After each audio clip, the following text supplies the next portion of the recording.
kami dari kelompok 7. Di sini kami akan mempresentasikan tentang pengumpulan data primer dan survei lapangan yang nantinya akan disampaikan oleh Saudara Sanukri UKK, dan nanti akan ada 2 pembahas, yaitu Saudara Henry dan Chandra Didu. Untuk Sanukri dipersilakan.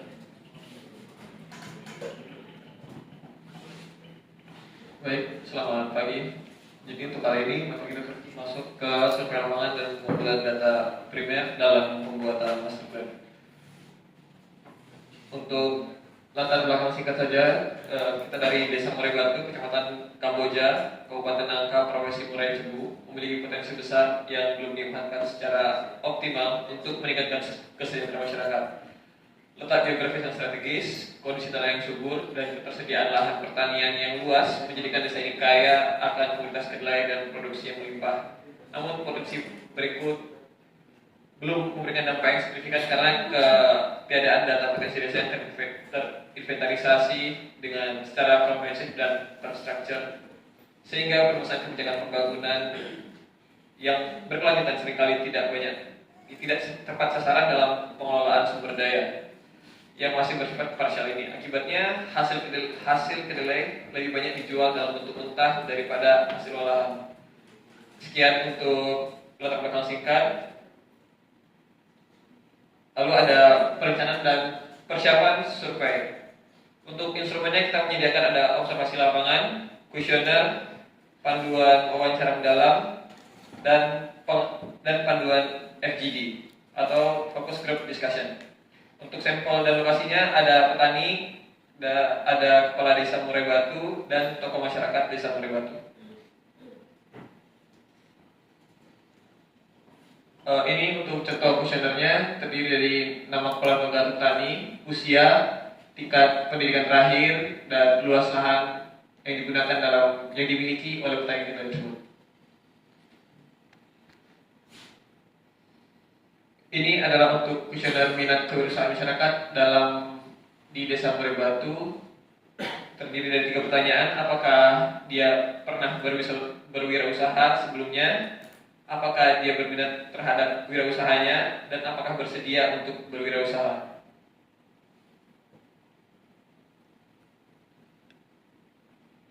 Dan untuk kuesioner produksi kedelai itu ada berapa kali menanam kedelai dalam 1 tahun terakhir, dan rata-rata hasil panen kedelai dalam 1 musim.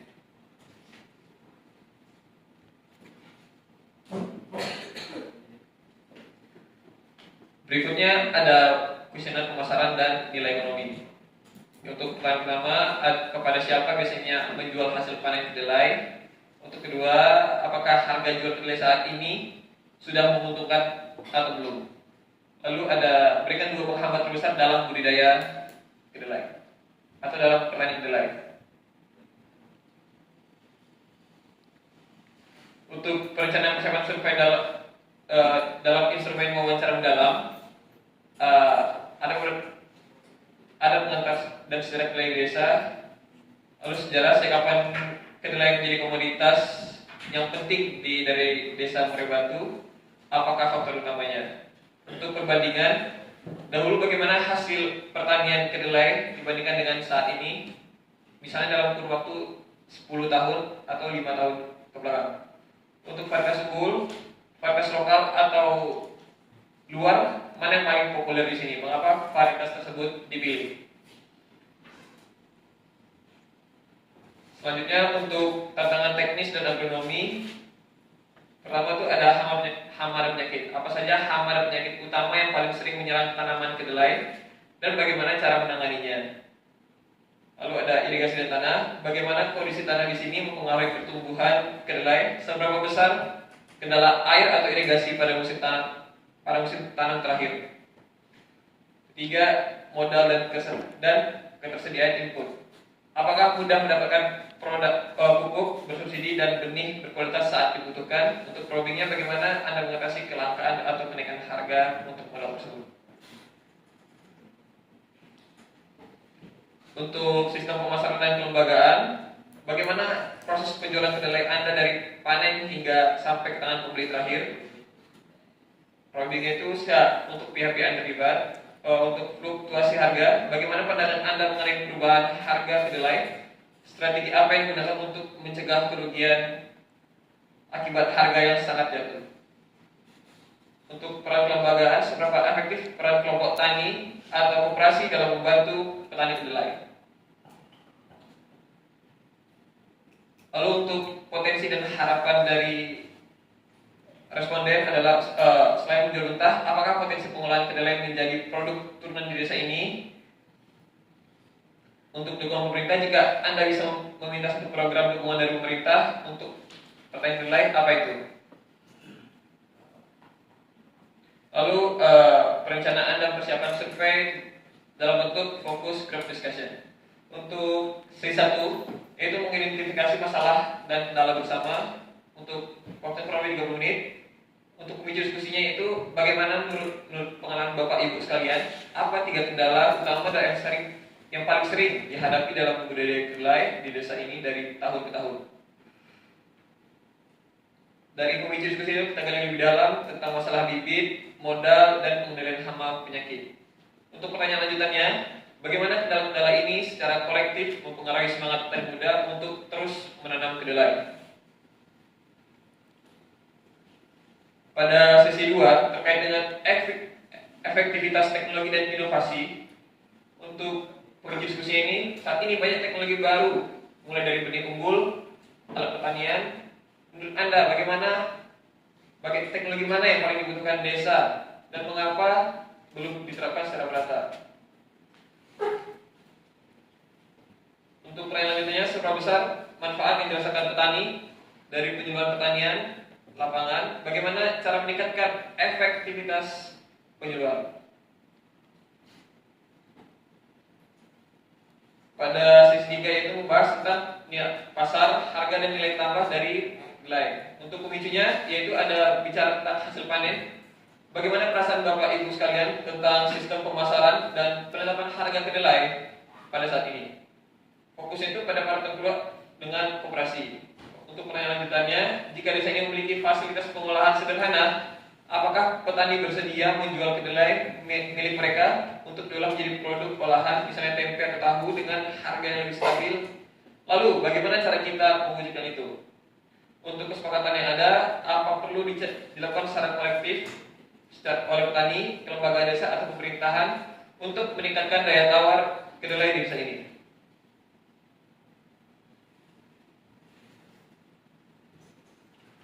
Lalu ada survei partisipatif, itu ada pemetaan partisipatif potensi kedelai. Itu warga diminta untuk menandai area sentra penanaman tumbuhan kedelai dan memetakan lokasi gudang hasil panen, tempat penyemuran, dan jalur distribusi kedelai di desa. Lalu diidentifikasi hambatan produksi bersama warga, yaitu mulai dari produktivitas kedelai, kendala pupuk, irigasi, peralatan panen, serta ketergantungan pada tengkulak yang menekan harga. 3. Diskusi aspirasi pengembangan industri pengolahan kedelai, yaitu masyarakat diminta untuk mengemukakan harapan terbentuknya unit usaha seperti pabrik tahu atau tempe. Lalu diskusi mengenai lokasi potensial tentang pendirian unit usaha. Lalu diidentifikasi lagi calon kelompok pengelola atau pelaku usaha lokal.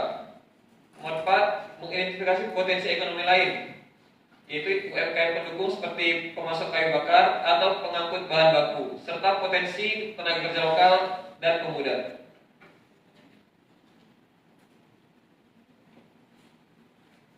Untuk wawancara mendalam, yaitu wawancara dengan petani kedelai mulai dari luas lahan yang digarap, biaya produksi dan profit margin, volume panen per musim, kendala dalam penjualan termasuk harga beli tengkulak yang rendah, pemahaman tentang potensi pengolahan pasca panen. Yang kedua ada wawancara dengan kepala desa dan perangkat desa, data aset yang berhubungan dengan pertanian dan membahas tentang data aset desa yang berhubungan dengan pertanian dan industri, dukungan memberi pemerintah desa untuk pengembangan industri tahu, kebijakan desa yang dapat diarahkan untuk pemberdayaan ekonomi. Yang ketiga itu wawancara dengan pelaku UMKM lokal untuk membahas kesiapan mereka untuk mengelola industri, pengolahan kedelai, kebutuhan alat, pelatihan dan modal, persepsi terhadap peluang usaha, pengusaha tahu di pasar lokal Kecamatan Kamboja. Yang keempat, wawancara dengan tokoh masyarakat dan pemuda untuk membahas kesediaan pemuda terlibat dalam unit usaha dan pandangan mereka terhadap potensi pengembangan ekonomi desa.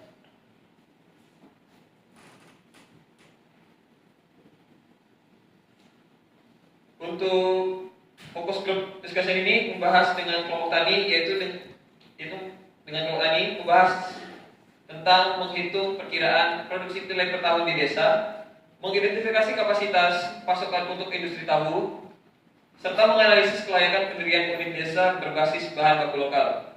Lalu FGD dengan kelompok ibu rumah tangga atau PKK membahas untuk minat perempuan untuk terlibat dalam proses pengolahan produksi tahu serta pengemasan dan pemasaran.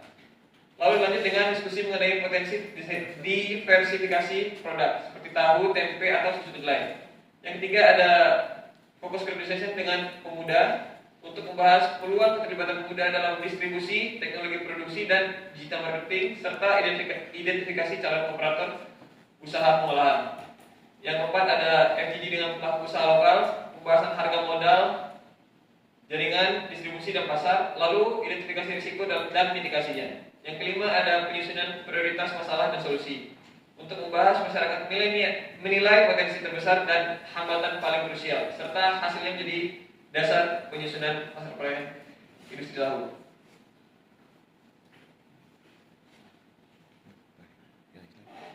Untuk observasi lapangan terdapat 5 tahapan, yaitu observasi lahan pertanian kedelai untuk mengukur kesebaran lahan kedelai, menilai kualitas tanah dan pola tanam, mengamati irigasi dan aksesibilitas menuju lahan. Yang kedua ada observasi infrastruktur produksi dan distribusi, membahas mengenai kondisi jalan menuju area pertanian dan pasar, ketersediaan gudang dan atau tempat penyimpanan, lokasi tempat pengolahan yang memungkinkan, lahan kosong desa atau bangunan tidak terpakai, yaitu observasi potensi lokasi industri pengolahan tahu dengan menilai kedekatan dengan sumber air bersih, keamanan lokasi dan jarak dengan pemukiman untuk limbah, serta akses menuju pasar lokal dan kecamatan. Lalu belajar dengan observasi pasar dan rantai penjualan, melihat harga kedelai di pasar Desa Maribatu dan Kecamatan Kamboja, mencatat keberadaan pedagang tahu atau produk olahan kedelai lainnya, dan mengidentifikasi potensi pasar baru. Yang kelima adalah pendokumentasian visual, mengambil foto lokasi pertanian, jalan desa, sarana publik dan tempat potensi untuk industri, serta mencatat koordinat GPS dari potensi strategis. Untuk manajemen dan penyusunan data sendiri melalui 4 tahapan, yaitu dengan verifikasi dan entry data. Untuk verifikasi dan entry data ini dilakukan untuk pembersihan data, memeriksa semua kuesioner dengan catatan lapangan untuk memastikan kelengkapan dan konsistensi data. Jika ada data yang mencurigakan, misalnya produksi kedelai terlalu rendah atau terlalu tinggi, dilakukan konfirmasi ulang atau validasi ulang. Lalu untuk entry data, masukkan semua data kuantitatif dari kuesioner ke dalam basis data, misalnya spreadsheet atau software statistik seperti SPSS. Lalu klasifikasi dan kategori data itu adalah data potensi sumber daya alam terkait luas lahan, produksi kedelai, dan potensi irigasi. Lalu ada data potensi ekonomi, biaya produksi, harga jual bahan mentah, estimasi gap harga bahan mentah dengan produk olahan, dan permintaan pasar tahu. Data potensi sumber daya manusia itu jumlah petani, usia produktif, tingkat pendidikan, serta minat wirausaha masyarakat. Lalu ada data potensi infrastruktur terkait kondisi jalan, ketersediaan air, listrik, dan aksesibilitas. Lalu ada penyusunan data primer melalui analisis deskriptif, menghitung rata-rata produksi kedelai per petani, persentase petani yang menjual mentah, persentase warga yang berminat bekerja di industri tahu, dan kondisi umum infrastruktur. Lalu ada poin D terkait validasi data akhir. untuk mengadakan pertemuan kecil dengan perangkat desa dan perwakilan tokoh kunci untuk mempresentasikan dan memvalidasi temuan data primer, memastikan bahwa angka dan fakta yang terkumpul merepresentasikan kondisi desa yang sebenarnya.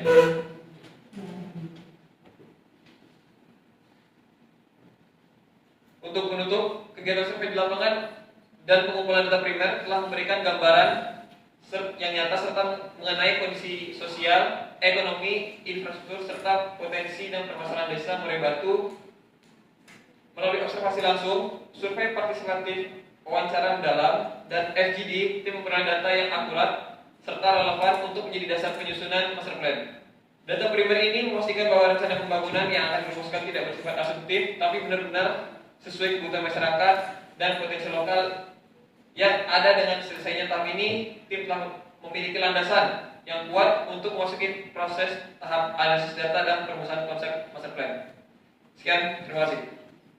Kembali ke moderator.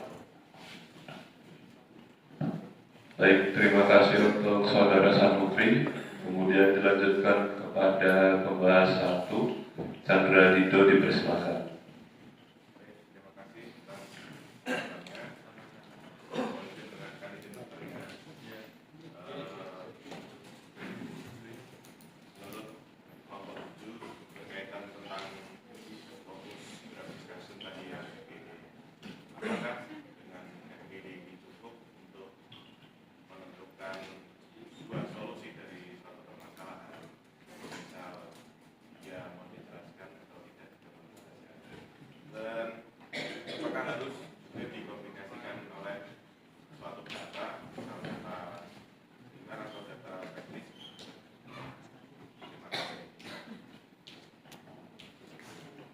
Baik, pertanyaan kami tampung dulu untuk pembahas 2, Henry Kurniawan, dipersilakan.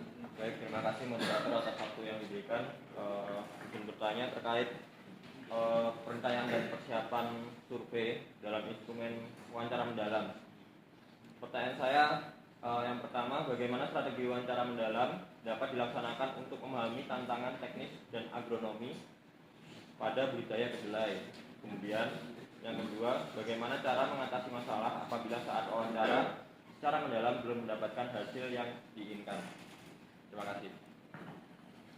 Baik, terima kasih untuk Saudara Sanukri, dipersilakan.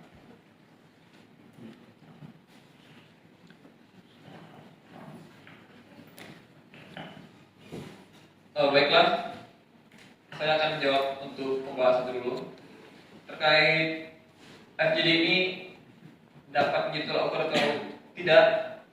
Jawabannya antara iya atau tidak, karena fokus group discussion ini merupakan ruang terbuka bagi masyarakat untuk menyampaikan apa yang dapat yang dirasa menjadi masalah. Jadi apa yang disampaikan oleh masyarakat pada forum fokus group discussion ini harus disampaikan secara teoritis. Lalu untuk memastikannya, kita cek secara teknis di lapangan apakah benar ada kendala tersebut atau tidak. Bagaimana?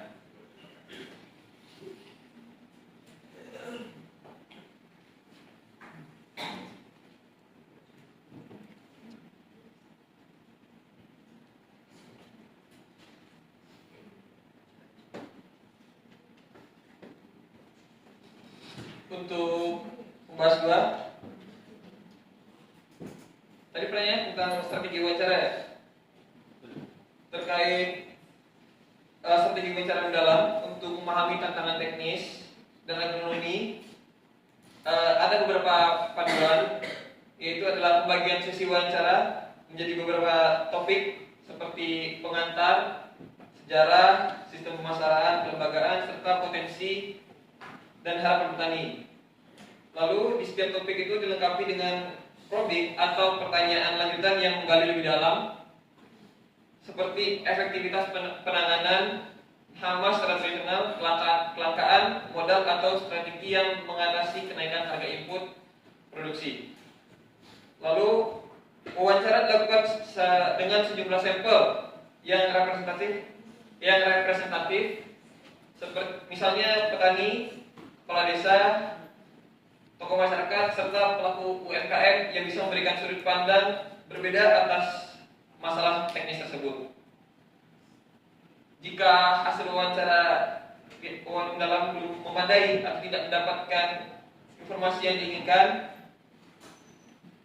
maka ada baiknya mengulang wawancara dengan gaya bicara yang berbeda atau gaya bertanya yang berbeda, menggunakan gaya pertanyaan yang lebih terbuka serta probing untuk menggali informasi yang lebih dalam. Lalu melibatkan narasumber yang lebih ahli atau lebih banyak narasumber guna mendapatkan perspektif yang lebih beragam, termasuk tokoh kunci atau praktisi di lapangan. Lalu untuk membangun kepercayaan dengan narasumber melalui komunikasi yang empatik, menjelaskan tujuan wawancara agar narasumber lebih terbuka dalam memberikan informasi. Jika diperlukan, ada baiknya memperpanjang durasi wawancara untuk mengadakan sesi tindak lanjut untuk menggali isu-isu yang belum tergali. Sekian. Cukup. Kembali ke waktu moderator.